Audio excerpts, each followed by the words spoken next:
ha estado acá con nosotros aquí en La Mirada, a veces nos acompaña, alguna charla, alguna reflexión. Estela Marisa Quiñas, licenciada en Psicología de la Universidad de Buenos Aires. Esta cuarentena, esto de estar encerrado tantos días, nos hace pensar también en cosas que uno en el fragor de la vida nunca se detuvo a pensar. ¿Y cómo nos está afectando? Y evidentemente nos está afectando muchísimo a muchos de nosotros, ¿no? Decime tu opinión, o sea, ¿qué opinás vos sobre lo que está sucediendo hoy? Nosotros no tenemos un registro psíquico, o sea, no hay ninguna huella en nuestra memoria, en nuestra historia, de una cosa semejante como esto que está ocurriendo, de esta pandemia. Por lo tanto, es algo absolutamente desconocido. ¿Qué pasa cuando algo desconocido adviene?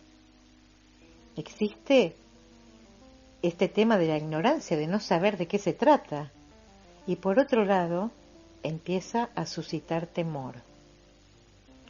El temor a lo desconocido es típico, es habitual de todo ser humano. Hasta en los momentos en donde uno decide las cosas conscientemente y además con felicidad y corazón, aparece el temor, ¿sí? Cuando uno decide irse a vivir solo, cuando uno decide emprender un viaje, cuando uno decide convivir con una pareja.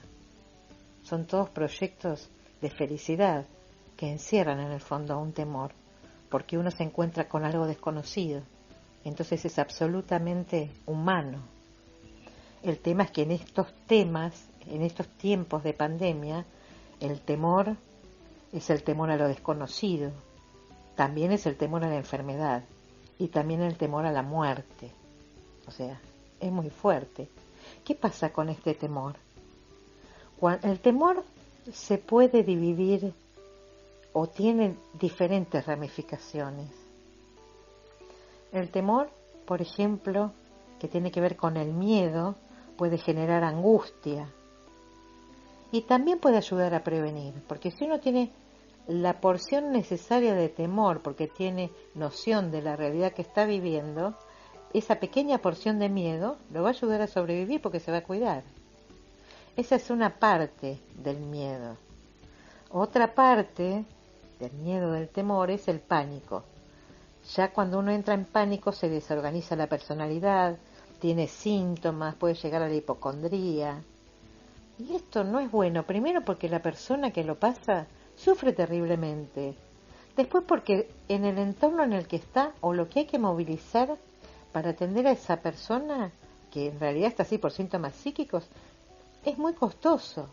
Ustedes tengan en cuenta que aquí se han hecho 30.000 test de coronavirus, de los cuales solamente 1.200 dieron y sospechosos. Y esto tiene que ver con el temor hecho pánico. Otra rama que tiene que ver con el miedo es la negación de la realidad. No, esto es una exageración, como esas cosas que circulan ahora. Bueno, pero si hay tan pocos casos, en realidad no nos teníamos que cuidar tanto. Esas cosas terribles que tienen que ver con la negación de la realidad, con el riesgo que eso implica, porque no se cuidan ellos y no nos cuidan a los demás, y no tienen derecho. Hasta acá, todo lo que se nos suscita con lo nuevo que tiene que ver con el temor. Ahora vamos a pasar a la otra fase.